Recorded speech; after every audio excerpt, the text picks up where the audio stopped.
Welcome to the Win, Make, Give podcast. Chad Hyams here, kind of flying solo again. Now, you know when I say solo, that means I got an amazing guest for you today.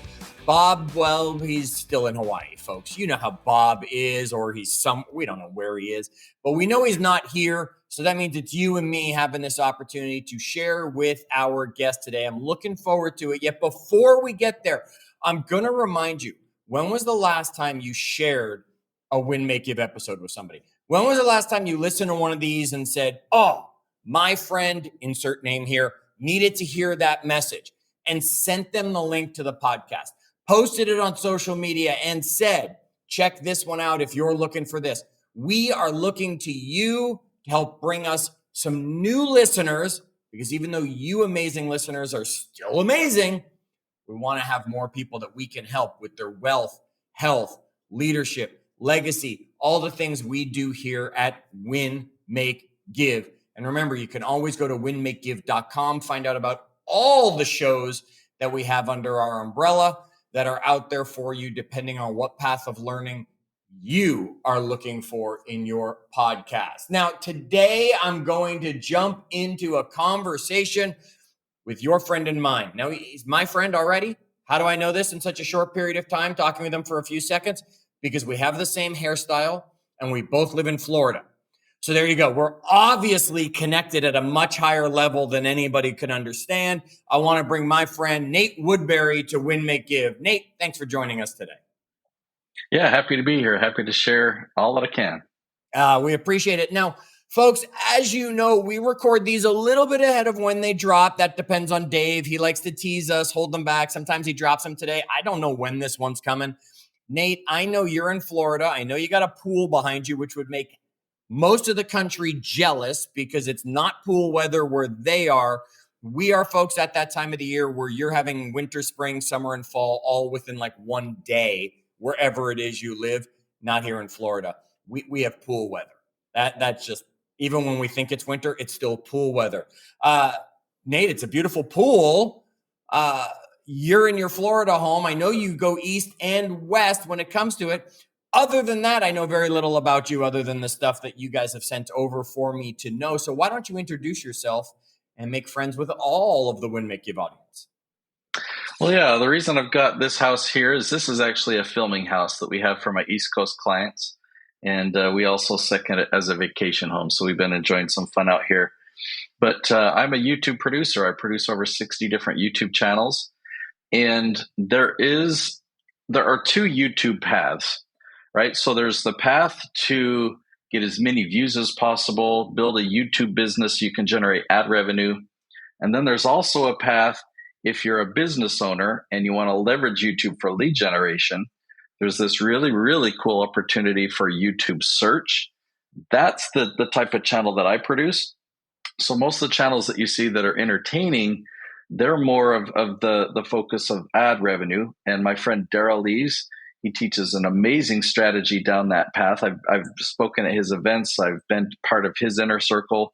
But then there's this leaf strategy that I teach, which admittedly, you don't want to mix these two strategies. So I do a lot of education to teach people the difference between the two strategies so that people can know, hey, I want to grow YouTube, but what path should I follow?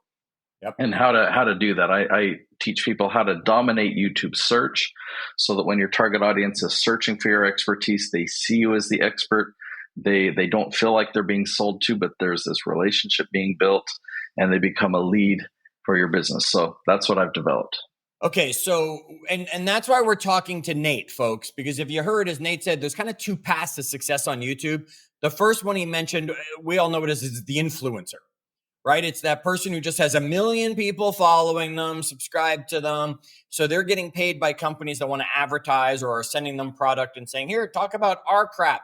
And we all know that in the blink of an eye, an influencer can go from the top of the heap to the bottom of the heap, right? They're nothing anymore. All of a sudden, this one thing comes out, or they said that one thing by mistake, or we all realize, well, they're all fake, right? That the influencer, Nate, we brought you on because we want to build and become the experts. Lead gen, you said the word we're looking for. Our audience lead generates. Okay. Doesn't matter what they own, whether many of them are in real estate, whether they're in the mortgage piece of it, whether I'm a speaker when it comes to it and a coach and all those things. Whatever our avenue is, we're looking to become the experts in our field. So let's start in a really basic place. What's the one mistake we're all making? Well, when we go to make content for YouTube, we think, what do I want to talk about? and Okay. and it's fun. It's easy to make content like that, but that's not very strategic. And so if we kind of do the reverse or the opposite of that, and we think, what questions is my target audience asking on Google and YouTube right now? Now, search engines have really improved. If you hear SEO or search engine optimization, those words come with a lot of baggage in the past because there was a lot of spam created, a lot of hard work to get websites ranked on Google. Know that stuff doesn't even work anymore. Things have changed, but things have really simplified. Google is now a content search engine. So it's not a website search engine anymore. It's a content search engine. Okay. And with AI improving search engines, we know that we can be more and more specific with our searches and we get better and better results. So, 10, 20 years ago, SEO and keywords would say, okay, go after a 2-word or a 3-word keyword phrase, or long tail would be 4 or 5 words. Well, today, we often do searches that are 8, 10, longer. If we're using ChatGPT, we'll put in paragraphs, right? So, but that's actually really advantageous to us that have expertise, because the more specific people put in their search query, the more we know about them and the more we can whittle in and hone in on exactly who our target audience is. So today, what keyword research means is simply finding the really specific questions that your target audience is asking. That's the hard part. And once you've done that, you've found these really specific questions, you can make a video that answers that question. For example, one question that I found, and I'm just remembering ones off the top of my head, but there are hundreds of thousands of these, how to improve productivity in a dental office, right? So if I found that question, if I'm a productivity expert, not only do I know that I'm talking about improving productivity, but I know exactly who I'm talking to. And so in that video specifically, I'm going to be talking to the dentist, the receptionist, the hygienist. But in that same search, I also found, and I'm not getting the exact wording, but it's somewhere along the lines of how to improve productivity on a construction site. Complete different question, complete different audience. I'm going to be sharing some similar principles probably. But as you do research like this, you really can hone in and you'll find thousands of questions that your target audience is asking. And the more specific you go, the more of a guarantee you have that your video will rank at the top of YouTube instantly. And so what we all want to be number one, right? We all want to be at the top of the page. So help us. We got to find the questions. And I love the terms you're using, folks. If you've been around Bob and I forever, right? We used to teach you long tail. We used to be able to teach a webinar that by the beginning of the webinar, we would ask somebody for a topic. And by the end of the webinar, we could be ranked number one on Google for it, because we knew those SEO games and we played search engine optimization. And now it's not. And remember, Google owns YouTube, right? So the number one search engine, the number one video source, they're coming together. If I wanted to, look, I could sit down right now and I could come up with 100 things I want to talk about. Yet what I'm hearing from you right off the bat, Nate, is the biggest mistake we're all making is we're talking about what we want to talk about. We're not talking about what the audience wants us to be talking about to get the result we're truly looking for. Help me figure out the best way to figure out what the audience is asking for. Is that asking ChatGPT to give me the top 10 questions they're probably asking? Is that interviewing people that are in my target audience? How do I go about finding out the questions that I should be answering in my videos? So doing a brainstorm, using ChatGPT, looking at asking our audience, those are great ways to come up with ideas. But what I found the best tool, it's from the website SEMrush, semrush.com. Okay. You probably are familiar with them back in the SEO days. Yep. Well, in the last 6-ish years, maybe 7 years, they came out with a tool called the Keyword Magic Tool. And if you use that tool, you can put in your topic, And you can then turn on the questions button, so it filters out things that are not questions, and there's a big database of questions. And then there's actually a word count filter. Now, the typical number that I choose is 8. So I'm looking for questions on this topic that are 8 words or more. And it tells you that if there's consistent monthly search volume. So when I do this, I use a tree analogy. So the trunk of the tree represents your broad area of expertise. The branches are all the different ways you can categorize it, and the leaves represent these questions. Well, as you start finding these leaves or these questions, it's important to try and group them then into branches, and look at the audience for one branch, look at the audience for another branch, and really think, ooh, like, which one is the most valuable audience for me? Which branch do I want to dominate? Because in your space, when you're looking at the whole tree, there might be 10,000 different leaves on this tree. And some of them are not even your target audience. It's not even your focus, but others are. And just by doing that, by honing in on these right branches, and it's hard in an audio setting to really give a visual to this, but I demonstrate this a lot on my own YouTube channel. But when you can hone in on a specific branch, and I'll give you an example in the real estate space. So Noelle Randall, she teaches real estate investing. And one of the branches we found was Real Estate Investor Become.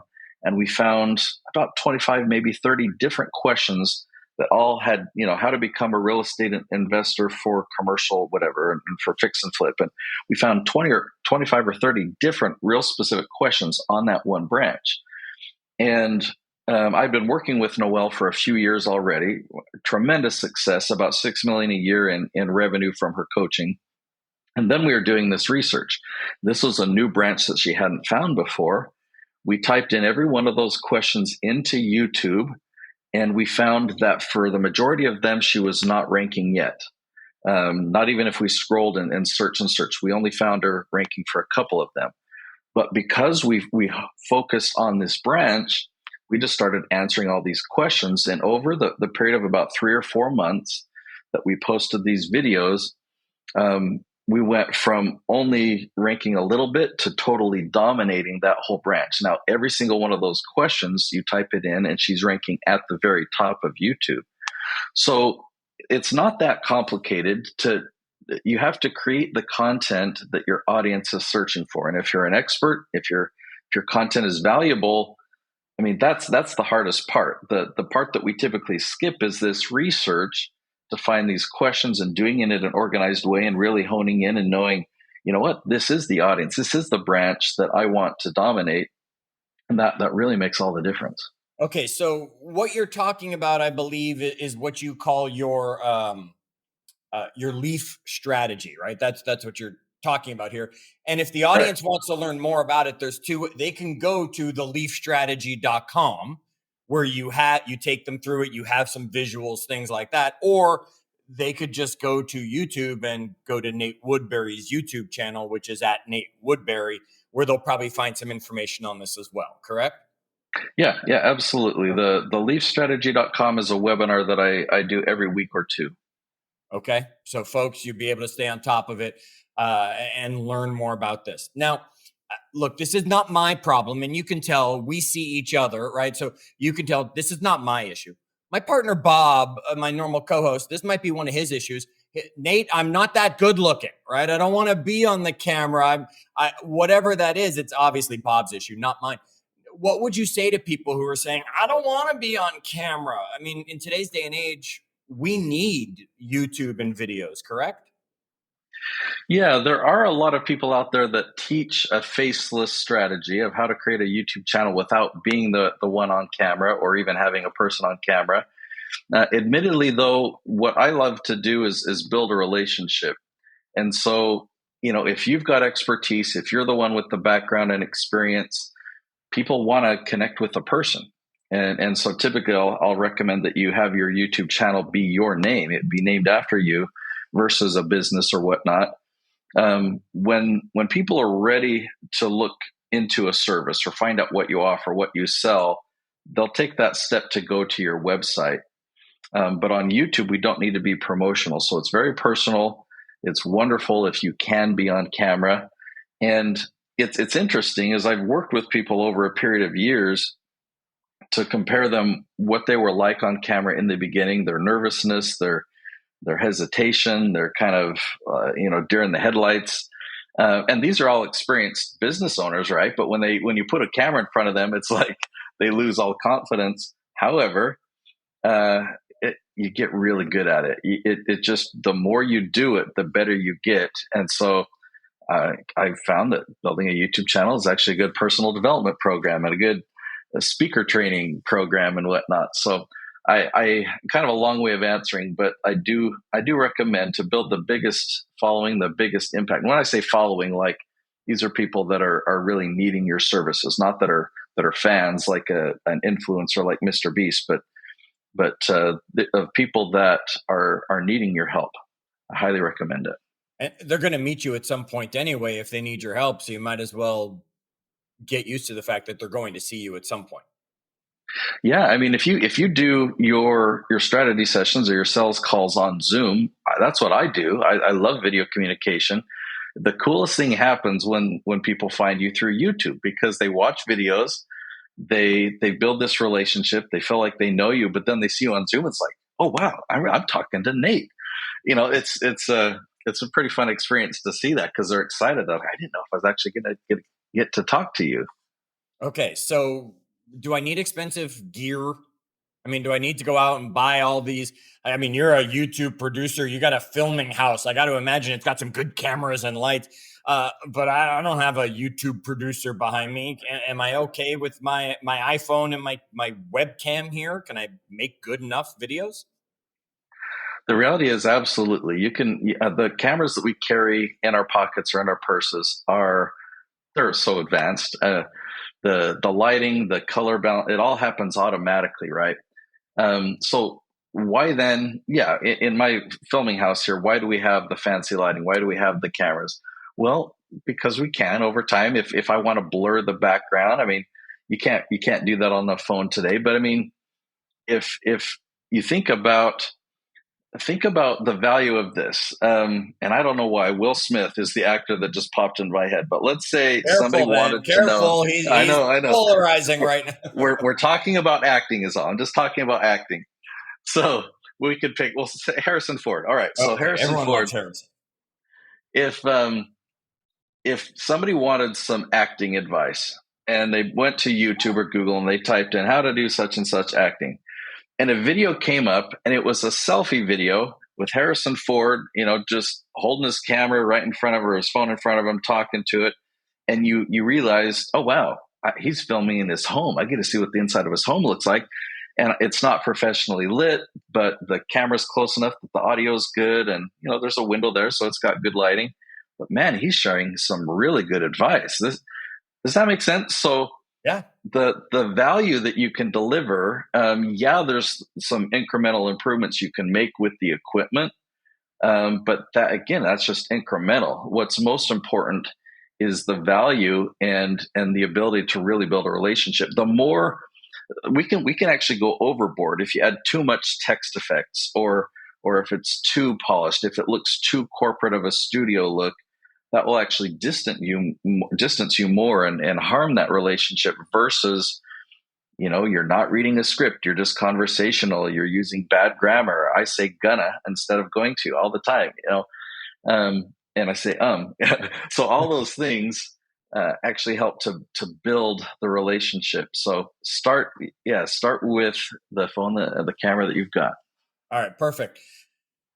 Attention span of the average American adult drops like every year due to technology, due to video games, due to social media scroll. I think the latest research has it down between 7 and 9 seconds. Somewhere in there is the average attention span. What should the average length of YouTube video be? Because if their attention span's like, I'm watching it, nope, this isn't it, I'm out. Mm-hmm. What do you talk about? Do your videos have a set length, a ballpark sort of thing we should focus on? Yeah, it's an important topic, and I'm glad that you brought this up because there are a lot of reports out there that give this type of information. And we see that validated when we see TikTok, we see Instagram Reels, or we see YouTube Shorts, shorter content. But what's interesting is when YouTube, over the last few years, as YouTube has separated shorts from videos, they're now two different vehicles. Videos have trended longer and longer. So I've actually looked at several different channels. I'll just mention one of them, Mr. Beast. If you look at the average length of his videos today and compare them to the average length of videos 3 years ago, today they're twice as long. They're double in length on average. So content has actually been trending longer. It just depends on the instrument. If people are looking at Instagram or Facebook or TikTok, or they're a consumer of YouTube Shorts, which I'm not, they're expecting the content to be short, and you need to get my attention quick, or I'm going to swipe or scroll, right? But when people go to YouTube or Google and they do a search, they have a question about something. Many of those searches, they're looking for something deeper. They're not just wanting a quick answer, but they really want to understand it, or they're going to rewind and if you're demonstrating something. So, where Mr. Beast might make a 30-minute episode, I don't think we typically need to go that long, but the length that I found that works really, really well is about 10 minutes. So if you can find a really specific question like we've talked about, imagine talking to a dental team, about productivity. You could talk about productivity for hours if that's your expertise. You could write a book on it, right? But now you're talking to a specific dental team. Man, what value could you deliver in, say, 10 minutes, 12 minutes, something like that? It's enough to really give them a chance to build a relationship. If you've got a 30-second video or a minute-long video, no chance. You might, catch their attention with something, but that's not our goal. Our goal is to really deliver value. So that's my recommendation, and it's actually working pretty well. Okay, so we're going to go down the path of being content value creators instead of influencers. That's what we're hearing here, right? It's not how many followers can I get. That's not what matters. We only need however many it is nowadays to be able to name our channel, right? I think you have to have X number of followers to name if somebody doesn't have their YouTube channel already named. And Nate's tip is name it your name, unless you already have it named as your business, or you're someone like my partner here, Bob Stewart, who he can't get his name if he wanted to. It's so common. We joke about that with him all the time. We're creating videos. Length is good, right? 10 minutes is a good length of video. Don't sit there and say, oh, I've got to get this done in 2 minutes because I read that somewhere once. Because if it's value and it's content, they want the value of content. And the main subject should be the question they're asking, not what I want to talk about, right? Have I kind of caught, and then the equipment doesn't matter. Am I kind of catching and recapping everything we've talked about so far? Yeah, absolutely. Okay. What's next? Right? There's descriptions that go to the video. How important is the description to the video? I mean, is Google actually listening to my words, or are they just reading what I say? Do I transcribe the whole thing and just shove it in the description? How do I take advantage of creating a YouTube video? It's a good video. It answered a great question. Somebody wants to know about what life would be like living in this area where I'm an expert, or they want to know about time blocking properly on their calendar for success. And that's what I'm making it about. Well, now that I've created this great video, what about the other pieces of the YouTube video that are needed? Yeah, great question. So there's a lot of false expertise out there, a lot of bad advice that people are sharing, even services that get promoted. And it's funny, me, a YouTube search ranking expert, thousands of videos ranking at the top of YouTube. And yet I've got people promoting to me saying, hey, I looked at your content and man, it's amazingly valuable, but you need to work on your SEO, or you need to work, there's a lot of services out there that will say, we're going to help you SEO your videos. There's nothing that you can do after the fact that's really going to impact your video. The title is important, yes. The description, there's some training we could talk about. But really, if people are going to click your description, have it be kind of a sales page. Like, what does your LinkedIn bio look like? What resources are people looking for? Give people a way to connect with you. But in terms of getting your video to rank, you do the keyword research first, find these questions, make a video answering that question. When you upload that video to YouTube, YouTube will automatically transcribe it. Right. So YouTube knows every word that you say in that video, and therefore it knows what your video is about. So the keyword field, you could leave it blank. Okay. I think it's what YouTube is saying, in less than 1% of the time, it will reference the keyword field. If for whatever reason, it something like maybe the auto transcript took a while or something, but you can actually hurt yourself if you keyword stuff and you put in keywords that aren't really related to your video, then it can actually hurt you. So if you're not clear about that, then just leave it blank. So leave the keyword part blank when it asks, and the description, don't worry about selling the video, sell yourself, because YouTube, therefore Google, have already watched the video and they know what it's about no matter what you tell them it's about. Yeah, the very, very top of the description, the first line, that will commonly be displayed somewhere. So somebody will see the title, they'll see the thumbnail, they might see the first line of your description. Which is the question that they asked, right? I should be putting right? Are you looking to increase productivity in your dental office? I mean, that should be like line 1. So they're clearly saying, well, this person's talking to the answer I want. Yeah. Yep. Very, very clear. Okay. Now, another thing that we could talk about is efficiency, because in the world of most of what we see on YouTube, we see creators who film all day long and then they edit all night, and if they're launching daily content, they post that video and repeat the process. And when you do that for years, I've seen several become successful, but most people get burned out and aren't able to make it that far. With the type of strategy that I teach, where I'm focusing on search, the content doesn't tend to go viral.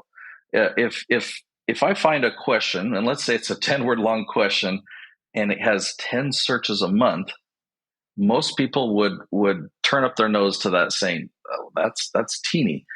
But when you know that those 10 people are your target audience, that is gold. Probably out of those 10 views, you'll probably generate a lead. And so and those are the ones you're going to rank the quickest for on YouTube. So I recommend creating the long tail conversation that we used to have about it. It's doing the same thing. It's long tailing the question and then going and making that video. And if you only have 10 viewings, as you said, the thing is, the people that are watching those videos are all potential client candidates. If you have a video that goes viral because you fall down and it's funny, nobody cares about the content. They're not listening or paying attention. They're just watching it because the penguin is cute or because you fell off the chair or whatever made it go viral. Yeah, exactly right. So the type of content we're creating, the numbers are going to be smaller, but way more valuable. But you can scale it because you can find hundreds and hundreds of these perfect questions. So creating that much quantity of content, creating that many videos, do you need to become a daily YouTuber? Well, when I have a filming day, or when one of my clients films with me, we film 20 episodes in a day. So if we get ready, we say, okay, let's roll the camera for the first episode. It's 9 a.m. We'll take a lunch break. We'll change our shirt every 5 episodes. But we'll film 20 episodes in 9 to 5. Yeah, because I do 3 in a row at home, but I have 3 T-shirts or whatever. Yeah. So it looks like they weren't all shot back to back to back. Okay. But so we'll do things to mix up the background and the wardrobe. But filming 20 episodes in a day, if let's say you're launching 5 episodes a week on YouTube, you've just 4 weeks. You've filmed 4 weeks of content in a single day. So you don't have to be a full-time YouTuber to have a very active, very successful channel. You create that much content. And even though we're talking about a trickle of views on each of these videos, especially, when they first launch, give it about a year. And we've seen this very consistently bringing in an additional 7 figures of revenue to businesses. We've seen it translating into YouTube numbers. That's like 50,000 views per month from search. So collectively across your videos, each one might have 10 or 20 or 30 a month, but Right. collectively it adds up to 50,000 a month. It's super, super valuable. The long tail game. So just in the new way that we do it, let me ask you, gave an example there of I shoot 20 videos in a day, right? I just take one day, block it off, change my shirt, change my background, whatever. It looks a little different. Does it matter if the next day I drop all 20 videos versus one a day for the next 20 days? Does Google care? So it does care. It likes to see consistency. So what you can do is you can upload all of them at the same time as private. They haven't gone live to the public yet, but YouTube has a built-in scheduling tool. So you upload the videos, you get the thumbnail ready, you get the description, and make sure the automatic transcription that I talked about, it actually doesn't have punctuation or capitalization. So I'll copy and paste that transcript into Chat GPT and say, hey, clean this up for me, and then paste it back in there. And so then it makes for better subtitles. But so I do some stuff like that on each of these episodes as I've loaded it. But then I can go in and say, okay, this one's going out on Monday, this one's going out on Tuesday. I can schedule it out as far as I want.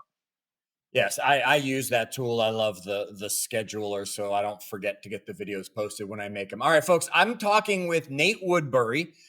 You can find him way too many places, but let's give the key place, which would be YouTube, right? At Nate Woodbury, just like it sounds. You can go to his website, betheherostudios.com.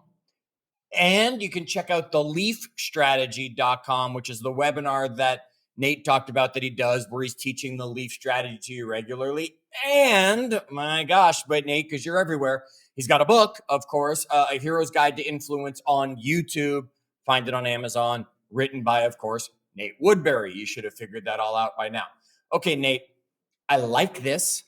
I think it's smart to do. I'm not going to do it. Is there people like you? Like, do you offer services that I should go check out and say, hey, Nate says you show up at my house in Florida or you show up at my house in Utah, depending which side of the country you're on. We're going to get those 20 done. We're going to do this. We're going to upload it to your YouTube channel. All I got to do is show up and maybe have the questions. I don't know if you've already found them. And I got to just show up and look pretty because I don't want to do it myself. Or you've just walked me through everything I need to do. But there are people like you that will take care of it as a YouTube producer, obviously. Yes. Yeah, my aim is to really help people get results. So I created a production company, not just to create tons of content, but to make sure that we hold your hand through the strategy. So whether people want to do it themselves, they want to do the filming, but they want help in doing that keyword research and mapping out that strategy of what branches to dominate, or if you do want help with the filming and the editing side of things, those are conversations I have one-on-one. The webinar, I think I would recommend, is the next step. If people want to better understand the strategy, see if it is a fit for them, I don't actually sell in the webinar. At the end of the webinar, I say, hey, if you want to have a one-on-one conversation, here's my calendar link. So the webinar, it'll be an hour long, and I'll just go into I'll show you lots of examples so that you'll understand the 5 ingredients of my leaf strategy, theleafstrategy.com. There you go. Check that one out, folks. All right, Nate, let's wrap this up. We've created this video. Sadly, we didn't record the video, right? We just do audio when we do our podcast. Maybe we should have had this as a video because it could be all over YouTube, and then other people would be like, yes, Nate answered my question. Wrap this up for me. I don't care whether you repeat something you've said or you want to say something that I didn't even ask about yet. What's the one last thing you want our audience to walk away with to be able to understand how YouTube is the tool they are not taking advantage of well enough right now?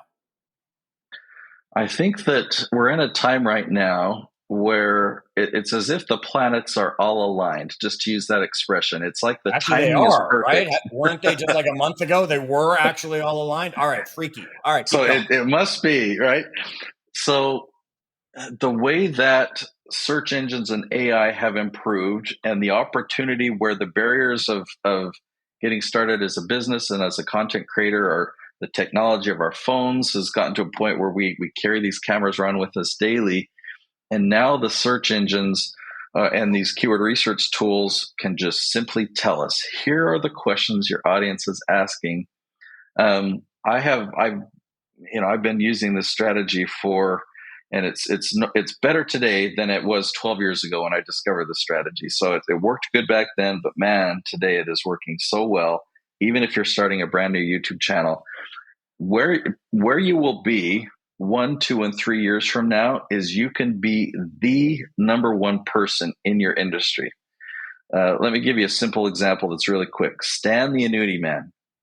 Stan was an annuity agent, one of many thousands of annuity agents across the country. We built his YouTube channel, and guess what? He is by many times the number one annuity agent in the country. And his lead acquisition cost, he was telling me, is about 1/10 of what everyone else's is. So not only he's dominating.